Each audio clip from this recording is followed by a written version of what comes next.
All right, folks. 18-10 is the stress response, also known as the general adaptation syndrome. So this is the stress response. Now, here's how we divide stress up, and it's three phases that you can see right here. It's the alarm phase or acute stress. So the alarm phase is acute stress. Then there's a resistance phase. This is chronic stress, and this is when you're still functioning. You're handling the chronic stress. Cortisol is the big hormone there. And then here's the exhaustion phase, and you have a potassium imbalance. All right, and this can lead to death. So the exhaustion phase can lead to death because of this potassium imbalance. So the acute phase, the hormone that dominates is epinephrine. In the chronic phase, the hormone that dominates is cortisol, the glucocorticoid cortisol. And then in the exhaustion phase, because of hormonal secretions and attempting to handle the stress, you have electrolyte imbalances. The most important electrolyte imbalance being potassium, and that can lead to death. Okay, so general adaptation syndrome coming up. Here's a picture showing you short-term stress and long-term stress. What I want to point out here is this. Short-term stress is your catecholamines, your epinephrines and norepinephrines. Just what I said before. Epinephrines and norepinephrines. That's short-term stress. Now look over here with long-term stress. What we have is your cortisol dominates. All right. Now remember what cortisol does: lipolysis and proteolysis. So you're breaking down proteins and fats for your energy here. But something else happens when you have high cortisol, and you probably already know this because you know that there's steroid shots you get for inflammation, and those steroids are usually like a corticosterone shot. And what happens is this: you suppress your immune system. Now, this leads to other problems because now you're less able to fight off infection and things like that. So, number 3 here is important. If you're under long-term stress for too long, you're going to have a suppressed immune system. Now, what else happens here? Well, what happens here is, along with releasing cortisol, which is a glucocorticoid, you also secrete aldosterone, which is a mineral corticoid. And aldosterone increases sodium resorption, and it increases potassium excretion. So that means more potassium is urinated out. Well, that decreases your blood potassium. So now you're hypokalemic. And you might be hypernatremic as well. So you get this problem here with electrolyte imbalances when you have very prolonged stress.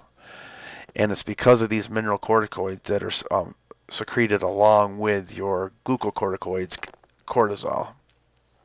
All right. Well, that's one way to look at it. So during the alarm phase, epinephrine rules. I'm looking for the epinephrine rules, alarm phase. That's the dominant hormone. All right. Here we go. Whoops. During the resistance phase, cortisol rules. I say cortisol, the glucocorticoids. I mean, there's corticosterone and cortisone. I mean, there's more than just cortisol. I guess I should say glucocorticoids because it's not just cortisol. But cortisol is the main one, just so you know. So during the resistance phase, cortisol rules. And with this cortisol ruling, you mobilize your fatty acids, you burn the fats, you actually break down proteins and burn proteins. Not necessarily a good thing breaking down your proteins. A lot of your proteins are found in your muscles, and you're breaking down your muscles for energy reserves. That's not necessarily good. Depending on the nature of the stress, you could be removing the very thing that's helping you handle the stress, and that's muscle mass. So depending on the nature of the stress, of course. So you have the glucocorticoids rule. Along with that, you have some aldosterone secreted. And what aldosterone is, it's a potassium wasting hormone. It's a sodium conserving, potassium wasting hormone. So you conserve sodium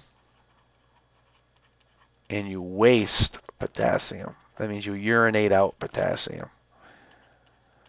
And that's what aldosterone does for you. And that's the very thing that leads you, excuse me, if you could hear that, excuse me, I just sneezed. That's the very thing that leads you to this exhaustion phase.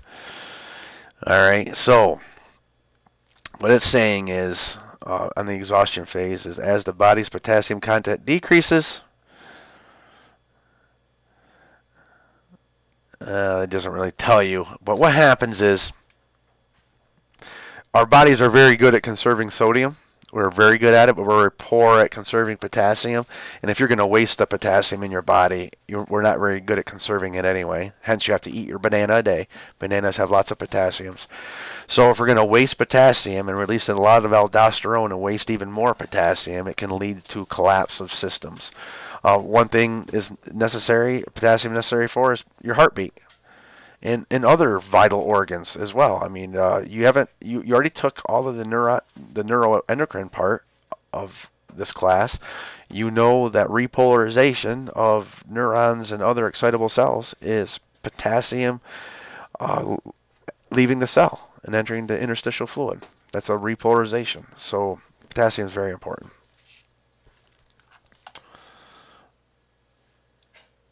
This is the collage showing you the general adaptation syndrome. And this is the integrator, the system integrator that shows you how the endocrine system integrates with all other systems. The endocrine system and the nervous system, more than any other, is fully integrated with the rest of the body. And I think you see that now.